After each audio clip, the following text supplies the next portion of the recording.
भारत के पहले प्रधानमंत्री पंडित जवाहरलाल नेहरू, जिन्हें हम जानते हैं राजनीति के शिखर पर एक महान नेता के तौर पर, लेकिन क्या आप उनके निजी जीवन के उन अनदेखे पहलुओं के बारे में जानते हैं जो आज भी एक रहस्य से कम नहीं हैं? एक ऐसा रहस्य जो सालों तक छुपा रहा, अलमारी में बंद, और वो राज तब सामने आया जब उनकी बेटी इंदिरा गांधी ने वो अलमारी खोली, वो भी नेहरू की मौत के 6 साल बाद। आखिर वो कौन सी चीज़ें थीं जो इतने सालों तक छुपा कर रखी गईं? क्या था वो राज जिसे देखकर इंदिरा भी हैरान रह गईं? उनकी अलमारी से क्या निकला जो आज भी एक रहस्य बना हुआ है? आइए जानते हैं उन अलमारियों से निकले कागज़ों, किताबों और उन अस्थियों के बारे में जो इतिहास में दबे हुए थे। एक ऐसा राज जो एक प्रधानमंत्री के व्यक्तिगत और भावुक पक्ष को उजागर करता है। क्या ये सिर्फ कागज़ थे या कुछ और, जो नेहरू की असल पहचान को दर्शाते थे, जिसे उन्होंने सिर्फ दुनिया से ही नहीं बल्कि अपनी बेटी से भी छिपाया था? ये कहानी नेहरू की उस अलमारी की है जिसे कभी इलाहाबाद के आनंद भवन में रखा गया था। इन अलमारियों में नेहरू के उन विचारों की छाप थी जिन्हें उन्होंने कभी साझा नहीं किया। नेहरू ने अपनी अलमारी में किसकी अस्थियां रखी थी और क्यों? ये वो सवाल हैं जिनका जवाब हमें इस वीडियो में मिलने वाला है। ये कहानी सिर्फ एक अलमारी की नहीं, एक ऐसी शख्सियत की है जो अपने अंदर इतने राज समेटे था कि शायद वो कभी खुलकर दुनिया के सामने नहीं आ पाए। इस अलमारी में पंडित नेहरू ने अपनी माँ, पिता और पत्नी की अस्थियां संजो कर रखी थी, जिसे उन्होंने अपने आखिरी वक्त तक साथ रखा और किसी को बताया तक नहीं। ये जानकारी तब सामने आई जब शारदा प्रसाद ने 1970 में यानी नेहरू के निधन के 6 साल बाद उनकी अलमारी खुलवाई, क्योंकि इंदिरा गांधी ने उन्हें वो अलमारी खाली करने का आदेश दिया था।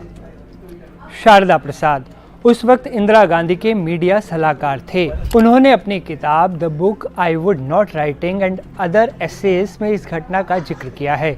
वे लिखते हैं कि जब अस्थियां मिली तो इंदिरा गांधी ने उन सबको संगम में विसर्जित करने का निर्देश दिया, क्योंकि वो इस तरह से उन्हें रखना ठीक नहीं समझती थी। लेकिन सिर्फ अस्थियां ही नहीं, उस अलमारी में और भी चौंकाने वाली चीज़ें थी। एक बंडल में पड़ी वो किताबें जो नेहरू ने देहरादून की जेल में बंद रहने के दौरान लिखी थी। शारदा प्रसाद ने पाया कि इनमें से एक किताब पर खुद नेहरू ने ही रिजेक्टेड लिखा था, यानी वो चाहते थे कि उस किताब को प्रिंट ना किया जाए। वो किताब उनके आत्मकथा के अगले हिस्से के रूप में लिखी जा रही थी।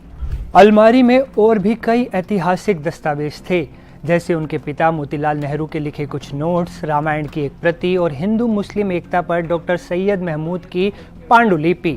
नेहरू ने अपनी पत्नी कमला नेहरू के निधन के बाद मिले शोक संदेशों को भी सहेज कर रखा था। साथ ही इंदिरा और फिरोज गांधी की शादी के दौरान मिले पत्रों को भी उन्होंने संभाल कर रखा। अलमारी में एक और खास दस्तावेज था, राष्ट्रीय योजना समिति का मसौदा, जो बाद में योजना आयोग बना और आज इसे नीति आयोग के नाम से जाना जाता है। आज़ाद हिंद फौज के मुकदमे की प्रोसीडिंग्स भी यहाँ रखी हुई थी।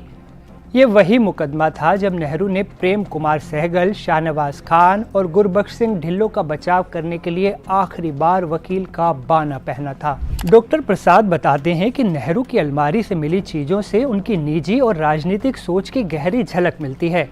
इसके अलावा अलमारी में उनकी पुरानी चिट्ठियाँ, कुछ अधूरे लेख और परिवार और दोस्तों के साथ उनके संवाद भी मिले। इन सामग्रियों ने नेहरू की असल सोच, संघर्षों और उनके समय के प्रति उनकी जिम्मेदारियों को उजागर किया, जो उनकी राजनीतिक यात्रा के अनकहे पहलुओं को रोशन करती हैं। शारदा प्रसाद की किताब the book I won't be writing and other essays में भारत के इतिहास से जुड़ी महत्वपूर्ण घटनाओं और व्यक्तिगत अनुभवों का संग्रह है। इस किताब में नेहरू के सहयोगियों के हवाले से कई रोचक और दुर्लभ जानकारियां दी गई हैं। हम उम्मीद करते हैं आपको हमारा वीडियो पसंद आया होगा। देश और दुनिया की तमाम बड़ी खबरों के लिए आप देखते रहिए NDTV। नमस्ते।